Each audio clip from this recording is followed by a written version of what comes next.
اشتغلتي ازاي فاينانس بشهادتك من مصر؟ ممكن تقولي لي شهادة ايه؟ انا معايا تجارة من مصر وعايزة اشتغل بيها. بصي، انا شهادتي حاسبات ومعلومات. لما جيت اشتغلت هنا، قبل ما اشتغل عملت حاجتين. عملت معادلة للشهادة بتاعتي، وبعد كده عملت سي في بشكل امريكي المحترم كده. وما بدأتش بمجال الفاينانس على طول، لكن بدأت بوظيفة إدارية في المركز الطبي بتاع الولاية هنا، يعني في مجال الصحة، ولكن اكتسبت منه خبرة كبيرة جدا. وفي فترة من الفترات اشتغلت مع شركات التأمين. فكنت زي وسيط بين المركز وبين شركات التأمين، فلمست حتة الفاينانس والماليات شوية في الجزئية دي.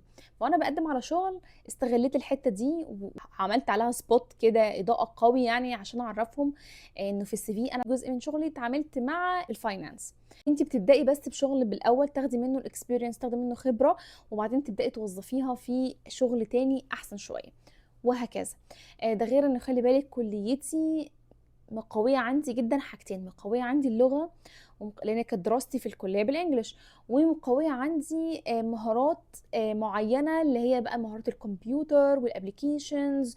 وده سهل عليا كتير جدا في ان هم لما هم بيعملوا معايا الانترفيو وبيسالوني ان انت عندك اكسبيرينس في البرامج دي وفي الحاجات دي، لان انا كان شغلي كله في الكليه على الحاجات دي.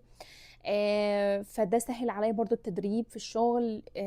لما جيت اتعامل بقى مع البيلنج سيستمز بتاعتهم والحاجات دي، فكان ان انت عندك اكسبيرينس ومهارات في حاجات الكمبيوتر بشكل عام، ده هيقوي جدا موقفك. فنصيحتي طبعا تقدري تشتغلي بتجاره عادي هنا اول ما تيجي، ولكن عايزه تشتغلي على اللغه، عايزه تعملي معادله، يا ريت تكسبي خبره من اي حاجه، من اي شغل تاني، تعرفيهم ان انت عندك اكسبيرينس في مجال الفاينانس، تقدري تشتغلي عادي شغل اداري او شغل في الحسابات بالحاجات دي. وبالتوفيق.